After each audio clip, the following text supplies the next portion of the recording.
Olá, um bom dia para você. A leitura do relatório da proposta de emenda à Constituição da Reforma da Previdência está marcada para hoje, às 10 da manhã, na Comissão de Constituição e Justiça.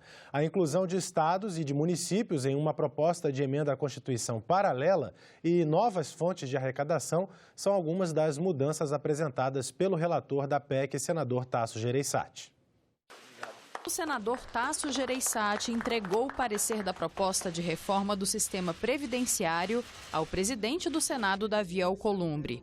O relatório retira alguns pontos da PEC aprovada pela Câmara dos Deputados e traz anexadas alterações sugeridas na forma de uma nova proposta de emenda à Constituição, para que a tramitação do texto que está nas mãos dos senadores não seja afetada. Essas supressões não tem dentro do texto nenhuma consequência de que ela tenha que voltar para a Câmara. Então, esse texto, onde nós só fizemos supressão, vai ser votado aqui e, se aprovado, vai direto para a promulgação do presidente do Congresso, presidente Davi.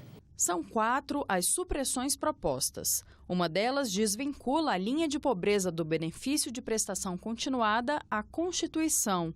Outra acaba com a possibilidade de aumento da regra de pontos para a aposentadoria especial de trabalhadores expostos a agentes nocivos. A terceira assegura as autonomias dos estados, do Distrito Federal e dos municípios quanto à instituição de contribuição extraordinária em caso de déficit atuarial. E a última garante segurança jurídica para o financiamento dos regimes próprios.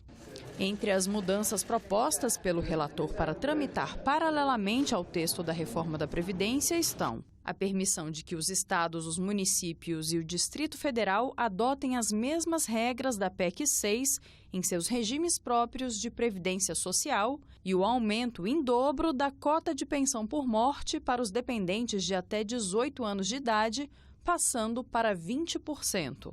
Além disso, o senador pretende colocar em votação o fim da isenção de contribuição previdenciária para agroexportadores e entidades filantrópicas, o que, segundo ele, vai aumentar a economia em 10 anos. Nós vamos dar uma economia para a União, somente para a União, tirando o que nós atenuamos na questão social, principalmente. E acrescentando essas receitas, nós vamos dar à União uma economia de cerca de 1 trilhão, ou seja, aquilo que o governo pediu. Portanto, mais do que veio da Câmara. Na opinião do presidente Davi Alcolumbre, o parecer é importante para o equilíbrio das contas dos entes federativos e para a justiça social. O relatório do senador Tasso contempla o que os senadores buscaram desde o primeiro momento, como Casa da Federação, a inclusão dos estados e dos municípios na votação dessa reforma. Ela não pode ser uma reforma pela metade. Equilibrar as contas do Estado brasileiro, do governo federal, seria muito ruim se nós não pudéssemos fazer esse mesmo ajuste, ou pelo menos dar a oportunidade para esses estados e municípios aderirem a esse programa, que é uma novidade no relatório do senador Tasso Gereissati, para que os estados e os municípios possam aderir a essa emenda constitucional e fazerem as suas reformas. A presidente da CCJ informou que o relatório será lido na comissão já nesta quarta-feira. O relator me disse que vai usar mais ou menos 30 minutos do tempo para a leitura. Eu dou vista automática coletiva sem discussão. A proposta de reforma da Previdência estabelece regras de transição para a aposentadoria de servidores federais. Veja os principais casos permitidos no texto aprovado pelos deputados e que está em análise agora aqui no Senado. Como ficam as regras de transição para servidores públicos terem direito à aposentadoria pelo texto aprovado na Câmara dos Deputados? Quem já está no Serviço Público Federal pode optar por uma das regras de transição para a aposentadoria, caso seja mais vantajoso. De acordo com uma delas, mulheres terão que atingir idade mínima de 57 anos e homens de 60. Além disso, deverão cumprir um pedágio equivalente ao mesmo número de anos que faltar para cumprir o tempo mínimo de contribuição, que é de 30 e 35 anos, além de 20 anos de serviço público e 5 anos no cargo. Outra regra prevista é uma transição por meio de uma pontuação que soma o tempo de contribuição mais uma idade mínima, começando em 86 pontos para as mulheres e 96 pontos para os homens. A regra prevê um aumento de 1 ponto a cada ano, tendo duração de 14 anos para as mulheres e de 9 anos para os homens, ou seja, até alcançar 100 pontos para as mulheres e 105 para os homens. O tempo mínimo de contribuição é de 30 anos para elas e 35 para eles. A idade mínima começa em 56 e 61, passando a 57 anos e 62 anos, respectivamente, a partir de 2022. Os servidores deverão contar ainda com 20 anos de serviço público e 5 no cargo. O primeiro item da pauta da reunião da Comissão de Ciência e Tecnologia desta quarta-feira é o projeto que altera a Lei de Comunicação Audiovisual para assegurar o acesso dos consumidores à programação via internet sem adesão aos pacotes das TVs pagas. A proposta foi um tema de um intenso debate em audiência pública na terça-feira e vai ser votada em caráter terminativo. Celular na mão, crescem as alternativas de entretenimento ao gosto do espectador em qualquer lugar, a qualquer hora.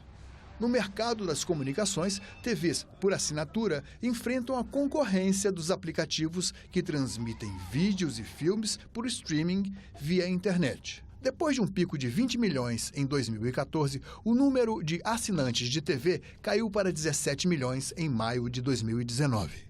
A lei que rege a comunicação audiovisual de acesso condicionado, as TVs por assinatura, é de 2011. Ela estabelece limites de propriedade. Quem produz não pode distribuir e quem distribui não pode produzir. Mas e os aplicativos? Eles não pagam ICMS, contratam talentos, produzem filmes, séries e agora vendem transmissão de eventos esportivos direto ao consumidor. Julgando-se prejudicada, a Claro entrou com uma denúncia contra a Fox Plus junto à Anatel.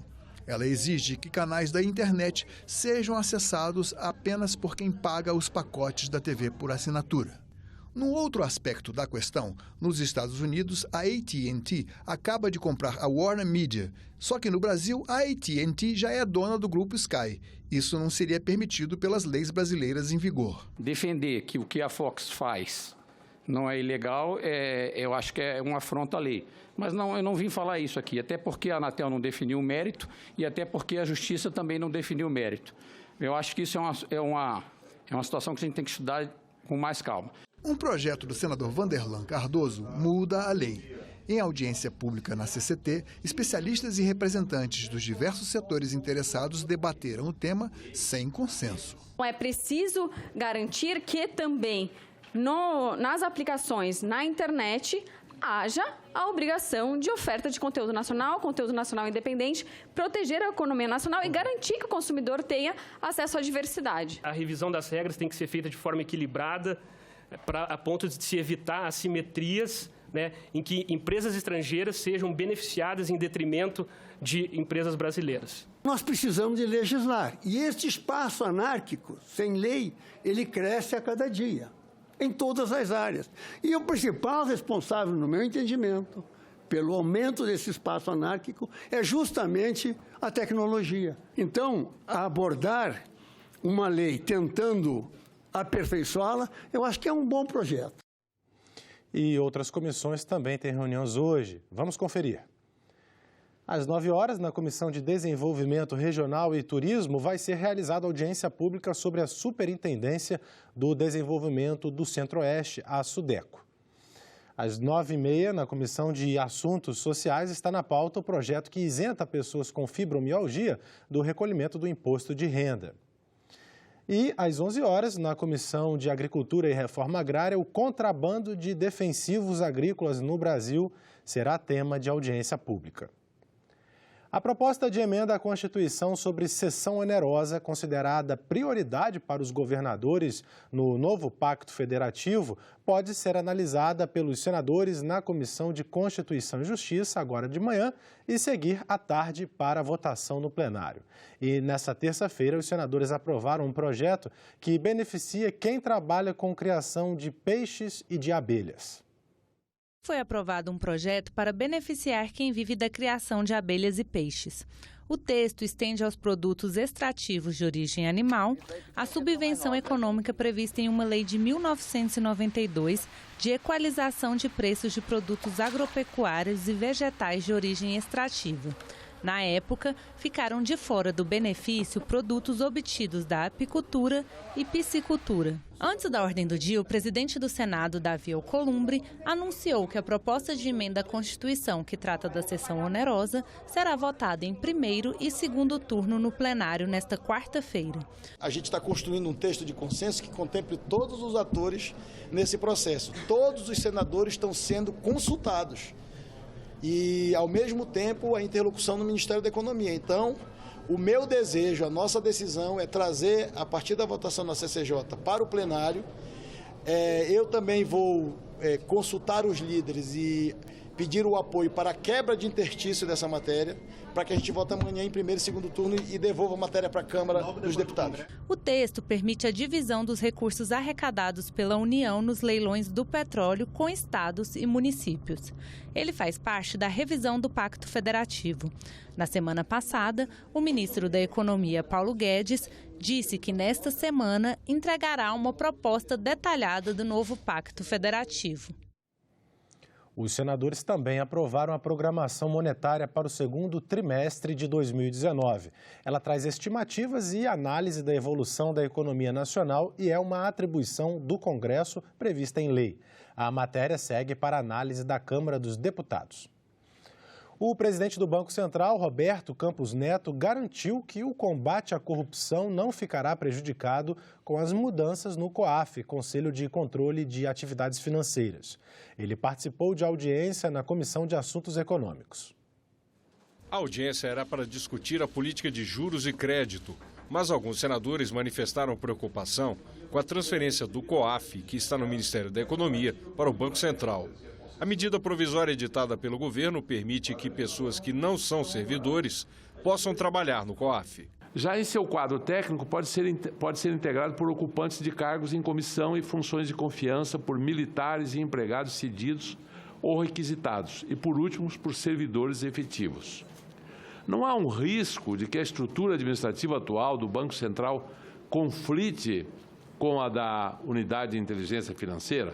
O presidente do Banco Central disse que a ideia de trazer pessoas de fora foi dele e que o objetivo não é facilitar indicações políticas que possam atrapalhar investigações. O COAF, na verdade, é um grande banco de dados, gente, é um big data. Só que hoje ele usa o servidor da Serpro, ele é lento, custa caro. Então, a primeira coisa que eu pensei é como é que eu posso fazer uma inovação tecnológica no COAF. Eu preciso ter dados nas nuvens, eu preciso ter um procedimento melhor, mais rápido e mais seguro. Nessa ideia de ter uma inovação tecnológica no COAF, a primeira coisa que eu pensei é eu devia trazer uma pessoa de tecnologia de fora para organizar isso. Como muitas empresas fazem, e eu fiz isso no mundo privado e funcionou. Eu, na minha cabeça, em nenhum momento tinha que era uma indicação política, isso nem passou pela minha cabeça, mesmo porque, quando nós olhamos a medida provisória, só quem pode indicar é o presidente do Banco Central, que é uma figura não política. Sobre as taxas de juros, senadores afirmaram que elas continuam altas, apesar das reduções na taxa Selic feitas pelo Banco Central. 12 milhões de brasileiros estão desempregados pela metodologia do cálculo do IBGE. E nós vivemos um cenário no Brasil que é aquele que, de um lado, nós temos uma inflação sob controle, do outro lado, nós temos uma taxa Selic de 6%, que não representa na ponta para aqueles que buscam crédito, seja para consumir, seja para empreender como micro, pequeno, médio e grande empreendedor, juros que estejam dentro do patamar internacional. Roberto Campos Neto lembrou que o principal fator para o nível da taxa de juros é a inadimplência. Os bancos cobram taxas elevadas porque embutem o risco de calote. Por isso, o Banco Central trabalha para ampliar a educação financeira no país. Hoje nós encontramos pessoas que tomam modalidade de crédito muito caras e que poderiam estar tomando modalidade de crédito mais barata. Dou um exemplo claro. A gente encontra pessoas que estão fazendo faculdade baseada no cheque especial. Ou seja, estão fazendo faculdade e pagando a faculdade em cheque especial. Você pergunta, por que você está fazendo a sua faculdade pagando no cheque especial? Por que você não faz o FIES, que é uma linha muito mais barata? A resposta geralmente é porque eu não gosto de ter crédito de longo prazo. Então aí denota uma clara falta de educação financeira que nós estamos endereçando e temos um programa grande para isso. Na Comissão de Constituição e Justiça, tramita em paralelo com a reforma da Previdência a proposta de emenda à Constituição que altera o sistema tributário. O texto prevê a extinção e a unificação de tributos. Nessa terça-feira foi realizada a segunda audiência pública para debater a proposta e o relator da matéria na comissão, o senador Roberto Rocha, disse que vai apresentar seu relatório nos próximos dias. Nós temos assim um consenso entre todos nós, brasileiros, da necessidade de reformar o sistema tributário, que é um dos principais entraves para a criação de um sistema mais justo de cobrança de impostos, condição essencial para o desenvolvimento econômico e social do Brasil. O que nós desejamos aqui é extrair a média da opinião. Tem coisa boa numa proposta, tem coisa boa na outra. A gente vai tentando ver se constrói uma convergência. E esse é um desafio para o futuro do país, para o presente e para o futuro. Nós temos que ajustar esse sistema, que é um verdadeiro manicômio tributário, para poder fazer o país avançar.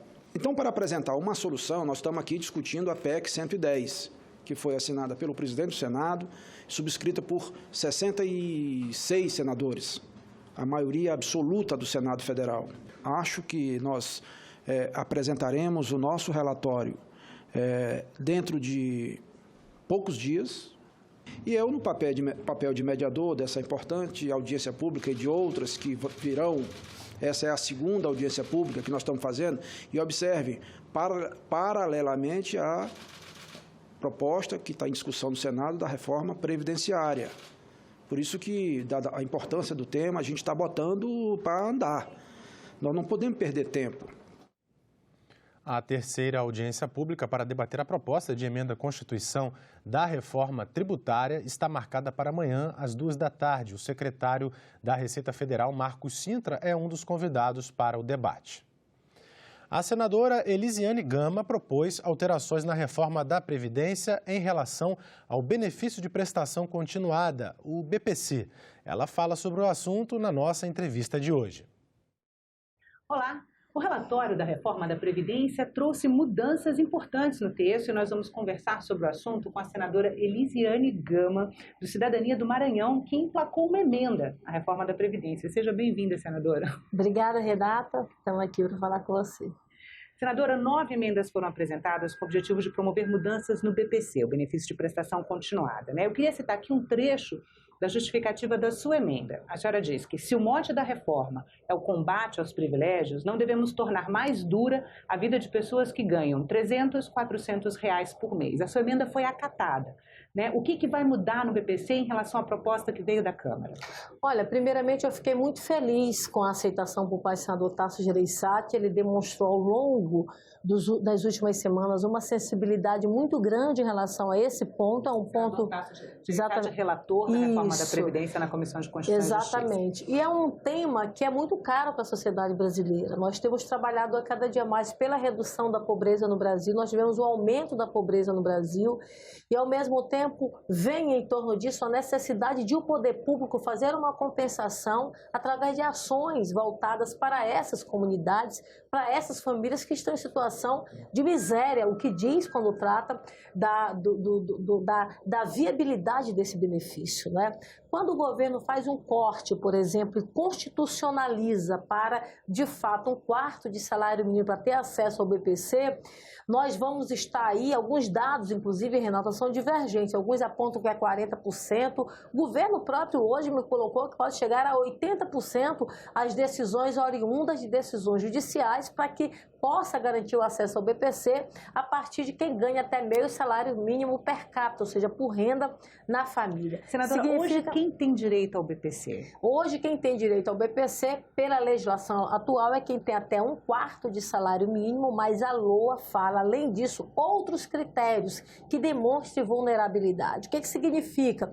Que às vezes a pessoa pode até ganhar 1/4 de salário mínimo, mas a situação dela é tão degradante que aquele 1/4 de salário mínimo para uma determinada pessoa significa diferente do que 1/4 de salário mínimo para uma outra pessoa que está em situação de menos vulnerabilidade. Daí, por exemplo, eu posso te citar um caso específico, quando o governo diz, olha, nós temos que mudar isso porque a gente precisa evitar, por exemplo, fraudes.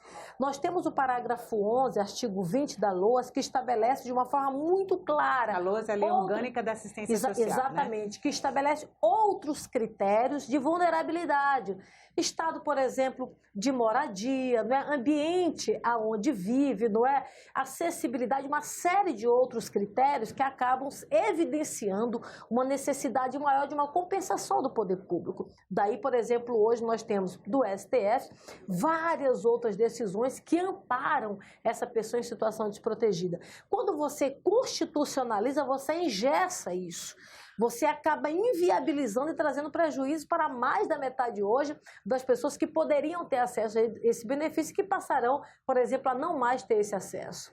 Então, o texto aprovado na Câmara previa que apenas pessoas, colocava na Constituição o limite para recebimento do benefício. Ou seja, ia para a Constituição engessada, limitada, estava lá, claro, apenas 1/4 de salário mínimo. Ou seja, de uma forma muito popular, que é o que a gente tem discutido, ele constitucionalizava a situação de miséria, de forma fria, de forma ali definida, não é? Sem levar em consideração outros fatores. Outros fatores, não é? E isso realmente é muito preocupante, porque existem outros fatores. A lei da assistência social deixou realmente isso muito claro. Outra coisa, nós temos uma definição que vem dos anos 90.